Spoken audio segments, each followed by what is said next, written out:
can't wait to ruin this game for people.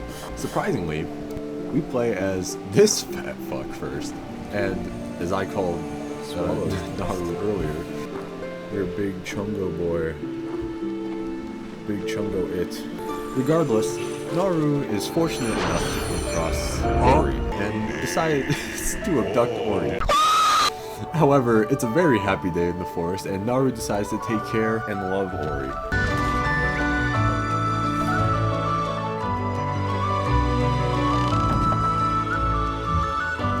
Until the tree called. We left him on voicemail. As Naru heads back outside, we see that the once lively forest has become a wasteland. It's only been like 2 days or some shit. Regardless, they have no food, so Naru looks for some, even going as far to climb a tree, but falling because Naru weighs 600 pounds. Unable to get food, Naru gives the last orange to Ori. Ori then decides to climb the tree to get the food, brings the food back to the cave, only to find Naru fucking dead.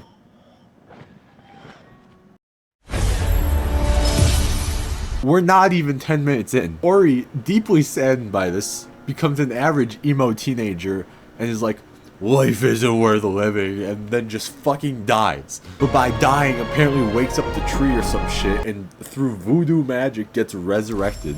Traversing through the sunken glades, we find an energy cell that helps us use abilities and save. And as we progress, well actually it's more like a quick time event, but if you dodge him enough, he'll run through the wall and accidentally die. All of his brain cells are now scattered on the floor. Believe it or not, eating other beings' brain cells actually makes you stronger. Traveling further, we find our new companion, Tiny Light. We decide to pick up the Tiny Light and it fucking evolves like a Pokemon. You know, like those fucking teens that evolve into a Dragonite, it's like, oh, it's the fucking coolest thing. This is like very fucking lame. But through the evolution, develops the ability to speak. The light is then like, oh my god, steroids. Oh, I can feel the power. Oh, hello. Who are you? You know, that doesn't matter. I was lost and then you found me, so I'll fuck shit up for you. And we're like, yeah, murder is fun. And then Cian is the light. Okay, I'm not calling him Little Light the entire time, right? Fuck you. Cian is then like, oh no, they followed us here, and then we get jumped by gay frogs and laggy internet.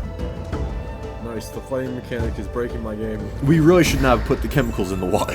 Traveling back, we stumble across a well. These wells can save your game, or warp you to different parts of the map. You see, I love fast travel. This is 10 out of 10.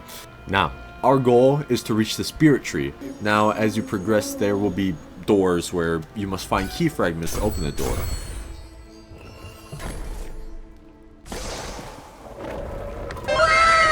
When we reach the spirit caverns, we are faced with yet another door. And while exploring, you might come across a map stone, which will give you the map of the area if you find the remaining piece. As we venture deep into the underground, we will find a small tree. Basically, that time when we left the tree on voicemail, apparently it was attacked. Basically meaning it was kind of Ori's fault for not answering. It's all your fucking fault, stupid fucking rat, mother, bitch, fuck shit, yeah. Now filled with rage, Ori decides to take the last bit of light the tree has to better himself. In this case, to jump off walls. Okay, it's technically it's not murder because the fucking ancestral trees are they're lighting up and shit, but you know, it's funny to think about. And I mean, they're drawing the last breaths anyway. And if you're wondering, yes, there are puzzles. And the puzzles aren't hard at all. Unless you haven't passed the first grade or you are a window licker. But it can throw you off when you forget that you can push and pull big boulders. Yes, I did go to college. Fuck off. Once I remembered, it wasn't hard to grab the other key and head back to the door. But first...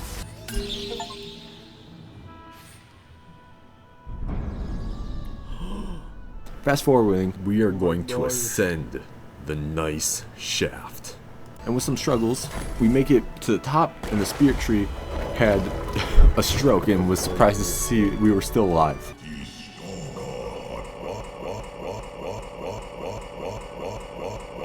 "20 minutes later."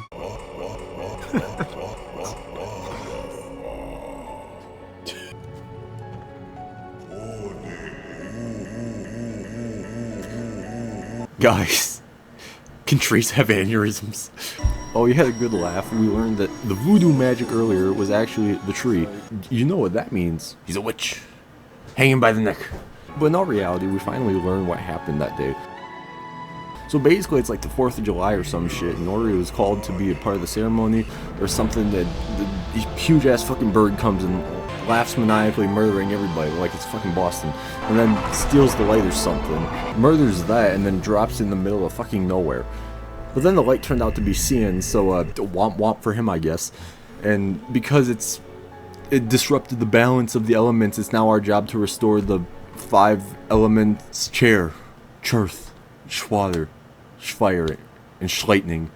Wait, what? Oh, there's only 3? Oh, okay.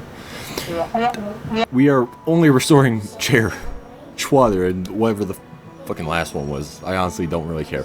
But that's the goal, and how we can restore the land.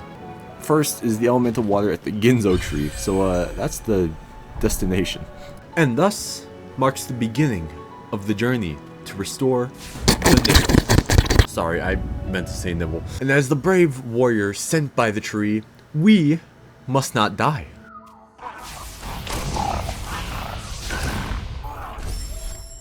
It's okay. Life is ever present, and no frog will stop me.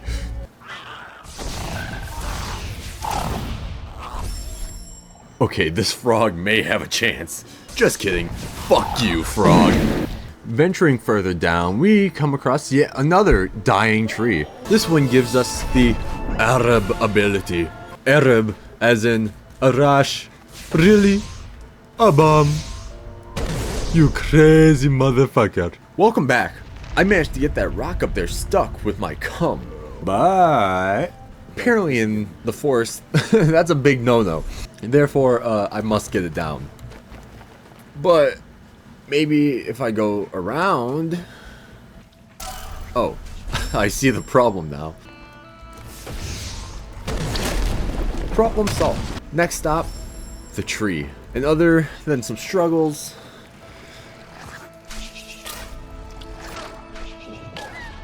we reached the base of the tree. But then we notice a Mike Wazowski looking motherfucker stealing the vein.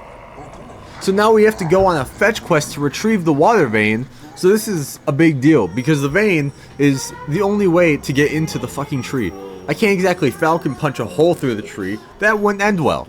Just ask the 2 planes that Falcon punched the World Trade Center. But off we go to retrieve the water vein. And all we need to do is follow the Gumon. Also watch out for tentacle dicks.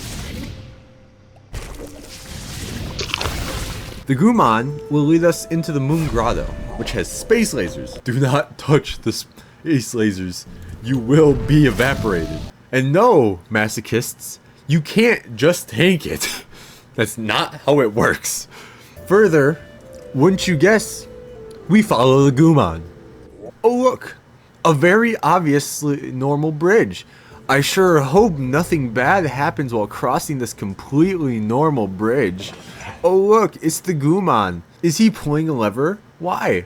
Oh look, the very normal bridge turned out to be a trap. Who would have fucking guessed? Little does he know, fall damage doesn't affect me. We are now in Gumo's hideout. Yes, Gumo. He has a name now. But make sure you watch out. He has squishers. Yes, I called them squishers. They squish the life out of you. I could have called them crushers.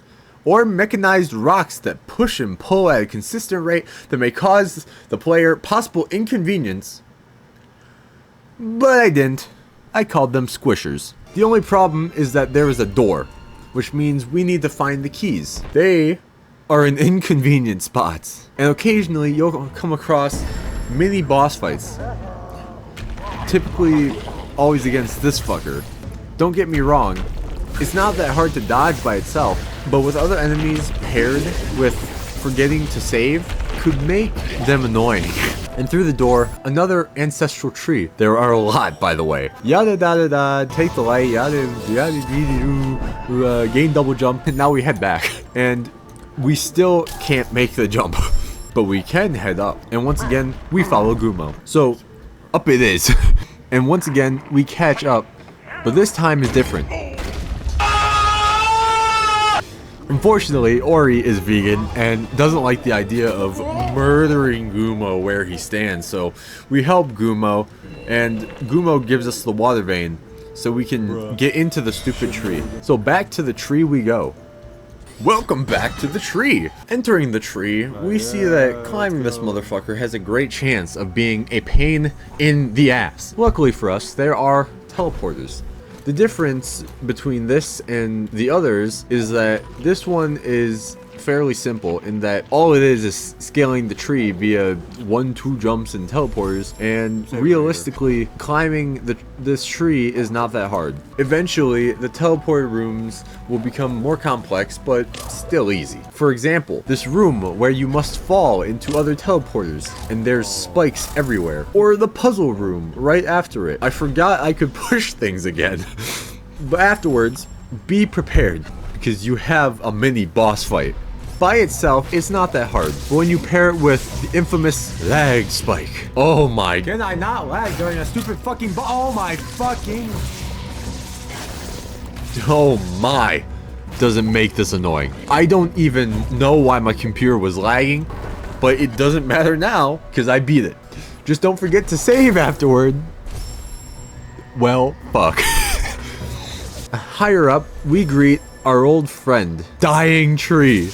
This one gives us one of the best and worst gifts, the ability to dash off stuff. There is a reason why I say it's good and bad. Don't worry, it gives you adequate time to learn and get used to the dash. Now, you're probably wondering, you said it was a pain in the ass. So far, it seems fine. Where is the pain-assery? Don't worry, we'll get there. But just know, words were said. Oh my. Bash. Fucking please.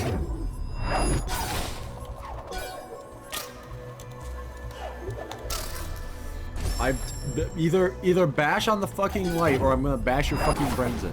Don't worry, we're almost at the top. But first, you have another mini boss fight. You remember that Arab ability you got, but probably don't really use because it's like a second attack and there's not really much use for it other than attacking. Yeah, that's all you will use here. For whatever reason, this fucker is unable to die to normal attacks. But explosives are E for everybody. There's a Middle East joke somewhere in there. Children stepping on landmines. You will die. Unless you are a god gamer. But once you put this ball of energy and rocks down, your reward is peace and zen. Just kidding. Fuck you. You still have to not let the bird deforest the forest. But you do get a save and a warp. Although I don't know why anybody would ever want to warp back here. Heading up, we reach the heart of the tree and Oh my goodness! it appears the tree has a cancerous tumor and really needs a surgery to remove it. I guess we must perform a surgery. Luckily, the surgery is not that hard. And it turned out to be a success. We can restore water to the nipple. Sorry, I keep forgetting. My bad. Yes, my bad. But it turns out the surgery was too successful. And this is where pain has come. Don't get me wrong, it's not that hard. But it gets annoying when the only way to dash is if you're right on top of the fucking lanterns. And I don't like this chase sequence. Listen, I get it. Water rises, but who is out there rubbing the tree so hard that the tree is like, you're gonna make me squirt? Ah! Like, why is the water rising so quickly? I mean, at least the music is good, but I died so many times here. This is probably one of the reasons why I might not replay the game. I hate these chase sequences with a passion. So, enjoy me dying a million times to fucking water. No, motherfucker! Come on. No! No, this stupid fucking lantern! No! Oh my... Stupid shit! Ah!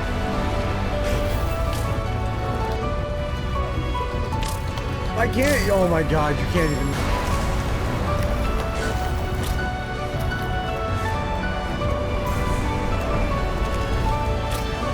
Oh my gosh! Jump on the fuck! Oh.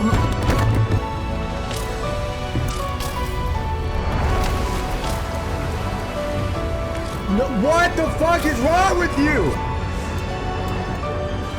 Oh my fuck! Oh my...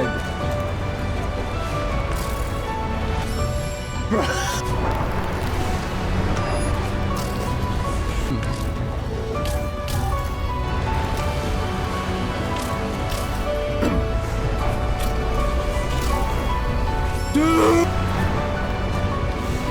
Dude! Grab the fucking lantern! Can't fucking with this game anymore, dude. The Gonzo tree can die for all I care.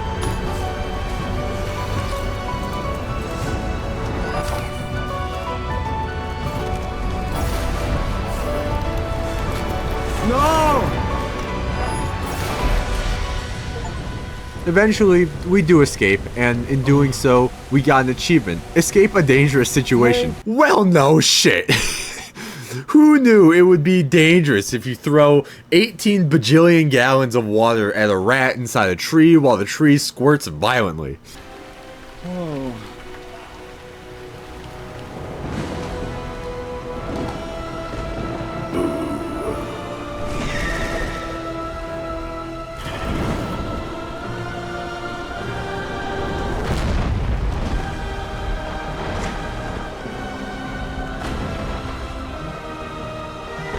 Hey, bird, how's your day been? I'm gonna fucking kill you. Oh.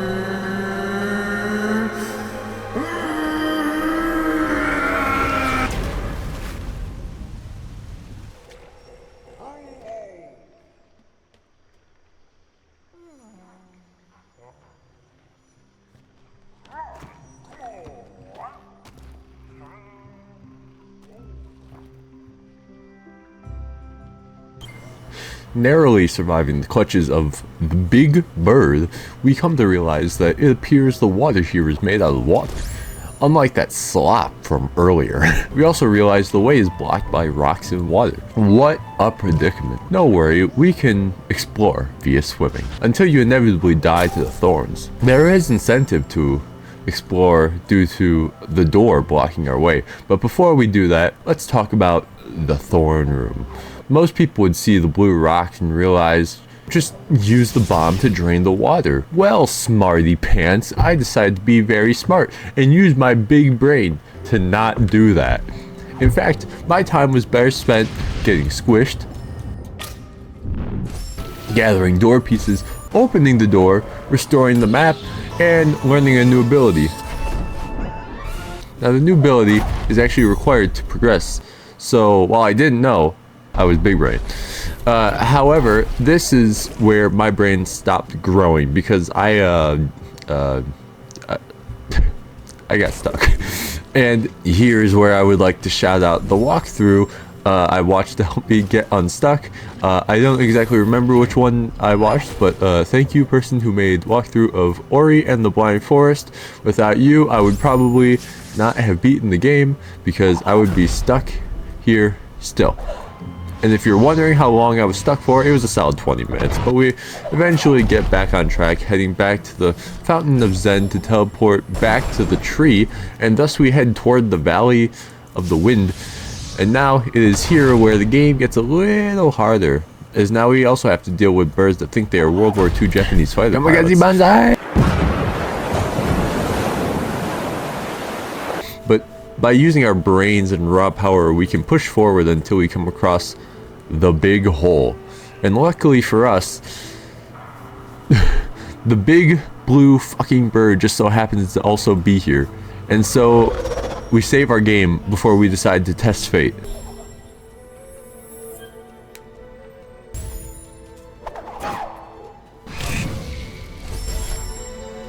Oh. Yeah, no.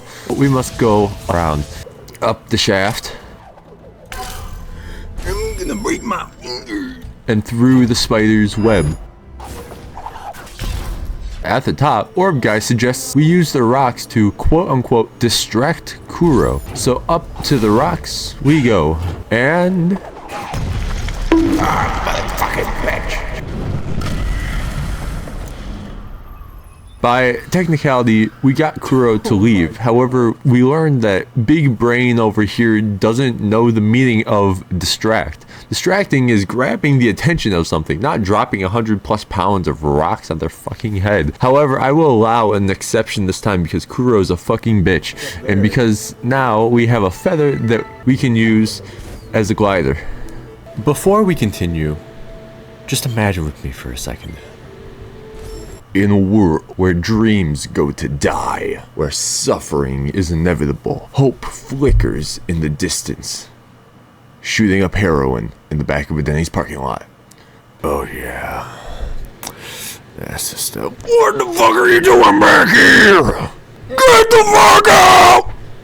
While the scene was very grim, it is the most accurate way to describe the woods. I mean, just look at it. It looks like Snoop Dogg's wet dream. And then you add in this totem that's smoking a fat Scooby-Dooby and won't stop until he gets his edibles. Like, for Christ's sake, what has you so hung dong that makes you say, yeah, I'll give all the animals in the forest secondhand lung cancer? But I guess now we have to be the totem's little errand boy and go find his edibles. After 10 minutes of dying, we reach a dead end. But it's not just any dead end. This is my dead end. There are many like it, but this one is mine. And the creaking totally isn't the woods shifting the layout just to confuse you. Just kidding, it totally is. Don't worry, it happens a lot. But you know what? You're trapped until you deal with it. Luckily for us though, we come upon the totem's edibles with unfortunately no way of getting down. And so we head back. And it changed again.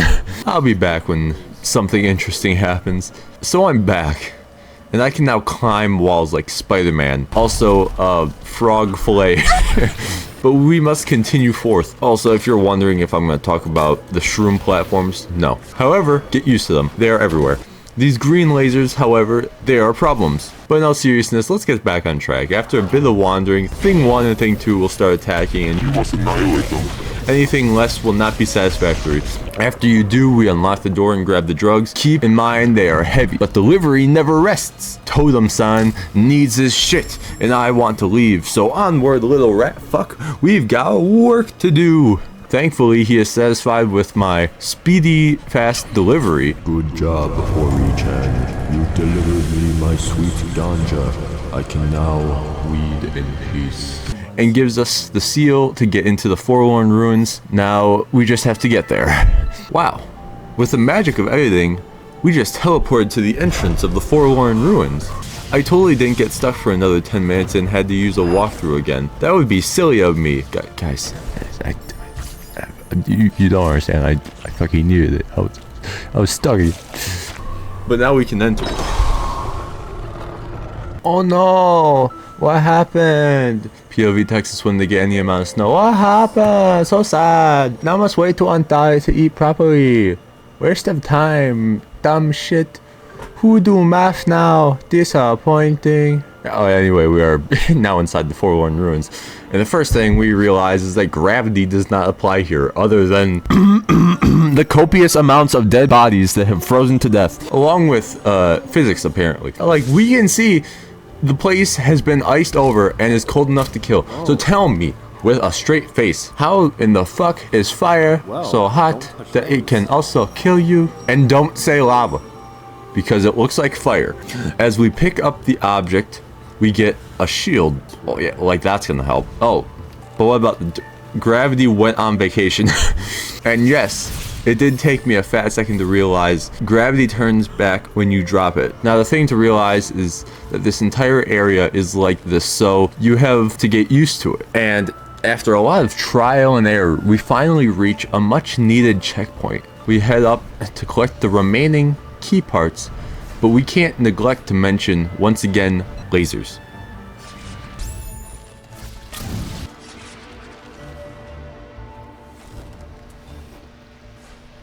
Well.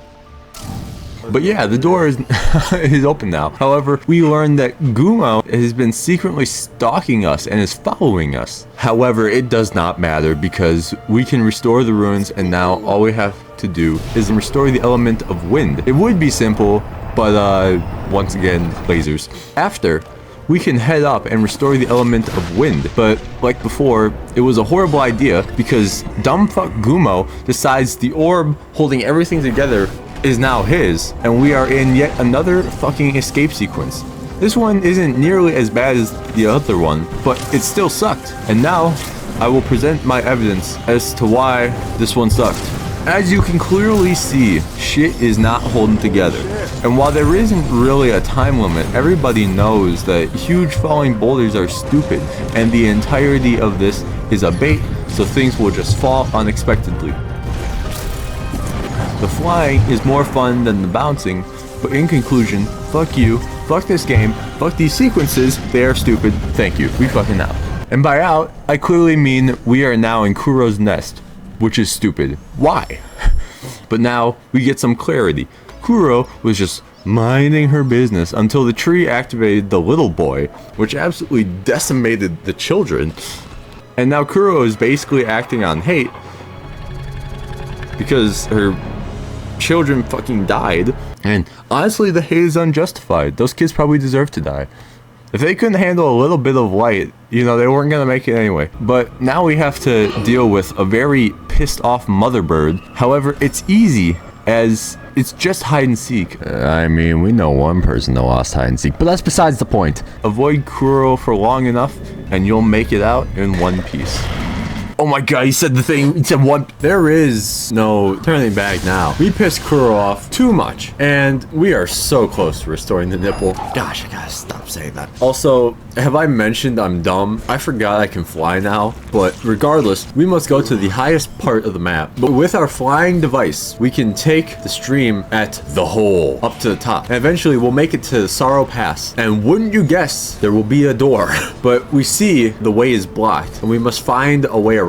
Alrighty, you've seen lasers, but have you seen lava burst cannons? No? Good. Now, I'm not good at games, but I got stuck again. It took another solid 10 minutes, so I'll be back when I actually get somewhere. Well, I revealed the rest of the map, and I see a lot of doors. I also found out how to get unstuck, and I'm not telling. And we get to open the door. Hell yeah. One down, numerous to go. And naturally, we must avoid the lava lasers along the way. Two down, also ball. We use this ball to block the lasers so we can pass. I love ball puzzles. Puzzle solved. Oh, hello again. I appear to be in a dangerous area, but there is a door somewhere, so we must collect the pieces. You know what that means?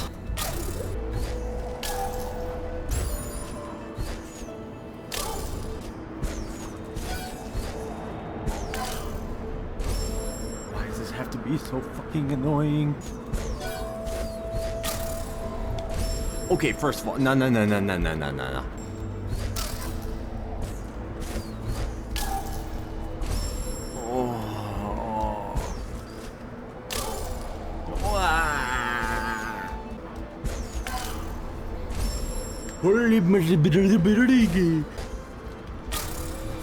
Mama Luigi.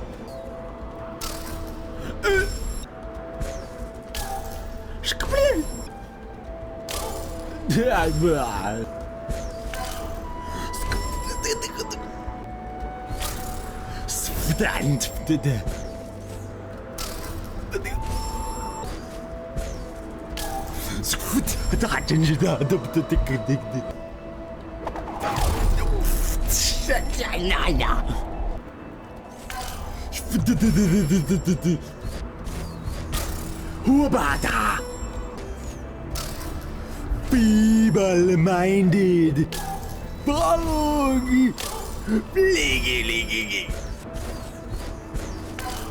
Funny man.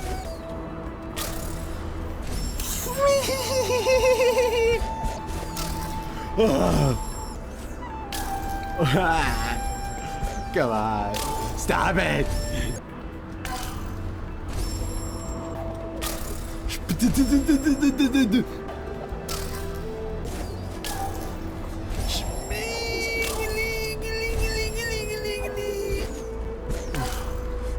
Beep beep.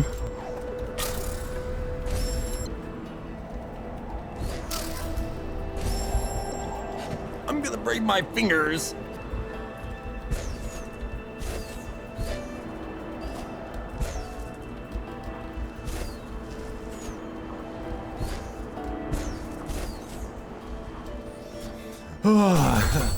No, I don't speak English during the last part. Also, why is "I'm gonna break my finger" the trigger phrase for instant completion? Luckily though, a tree happens to be here and we gain the charge jump ability. It's a lot more complex than it seems, considering it doesn't tell you that you can do it off walls. I spent some time trying to figure it out, but after, it was basically smooth sailing to the top, and we can finally retrieve the Sunstone and make our way to Mount Horu. But wait, there's more. No. Gumo decides to use the ball thingy to basically pet Cemetery the fat fuck. So apparently it's back, and Ori is not Batman. But to Mount Horu we go.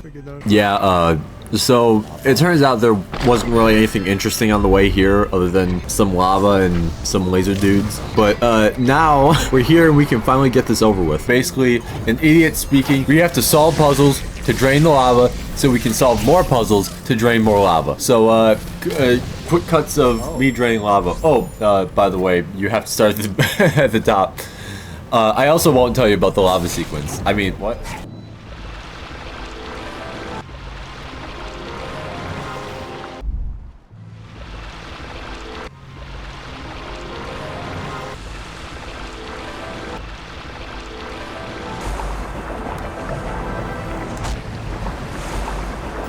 I almost forgot to mention, Gumo and Naru are also here. Now, I'm gonna be honest, this next hour was the most excruciatingly frustrating thing. First, we start with a boss fight, but not just a jumpy, but also 3 penis eaters. It's too much to keep track of. By the way, they're all lava type, so they're just naturally beefed up and stronger. But suppose you get lucky like I did, or you're just that skilled, it's not over. We do restore the element of warmth, but guess what? Guess who fucking shows up? The stupid fucking bird. This is by far the most annoying sequence of them all. I'll just show you.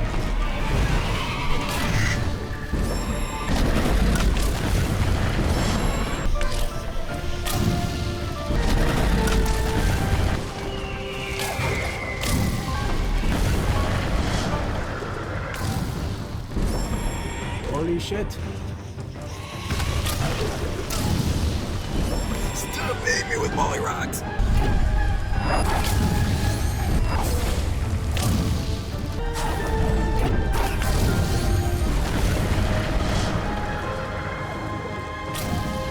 Oh my gosh. What the fuck is wrong with you?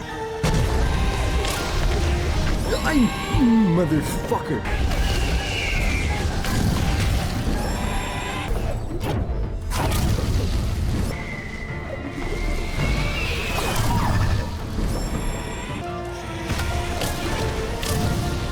Motherfucker.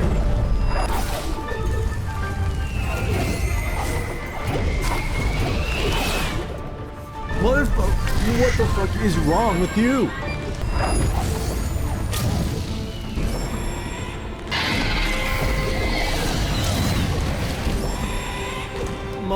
Why?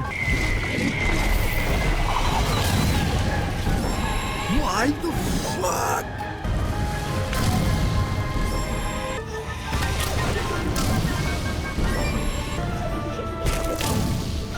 What?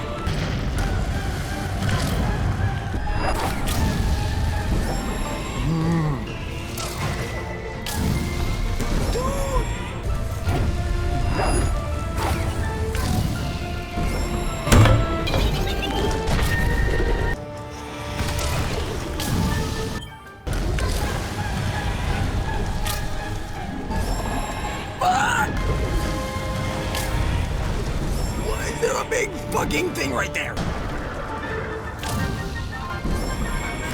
You can't fucking tell me that I'm not making that fucking jump.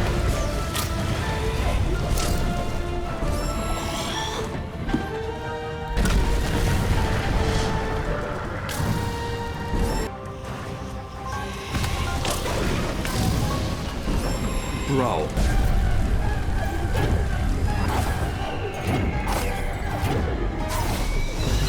What the fuck is wrong with you?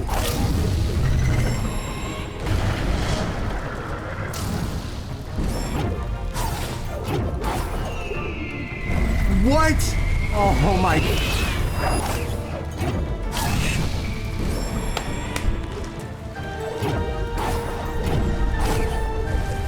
What?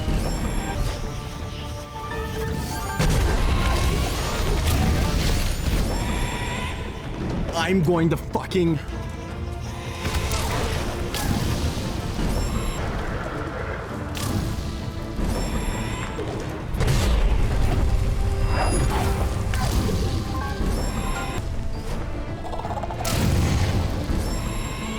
What?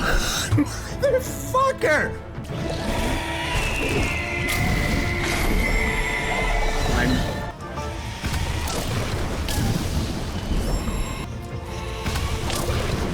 Dude! Holy shit!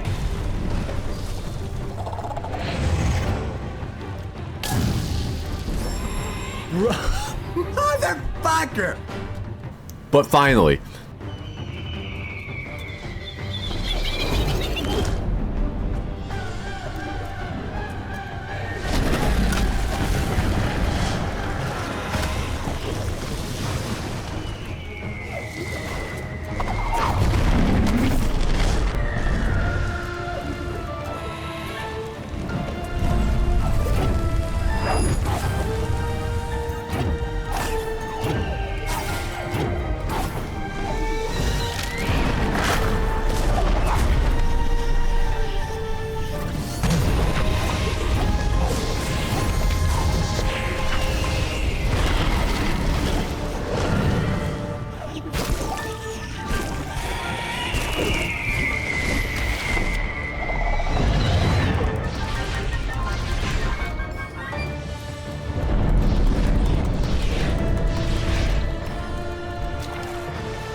and my reward? Pain. So close, yet so far, as we make one final push forward. But then, Kuro happened.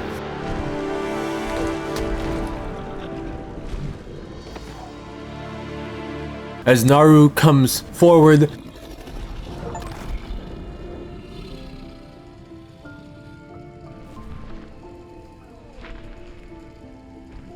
to love Ori, and then Kuro remembers and is like, I must save my child. Brings the orb to the tree and is like, I guess I'll die.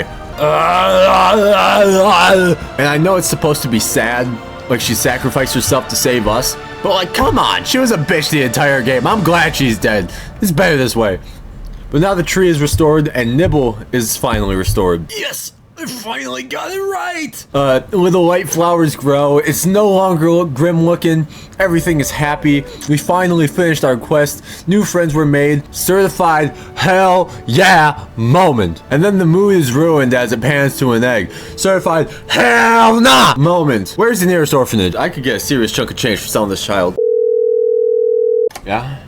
Yeah? What? I'm gonna be fucking rich?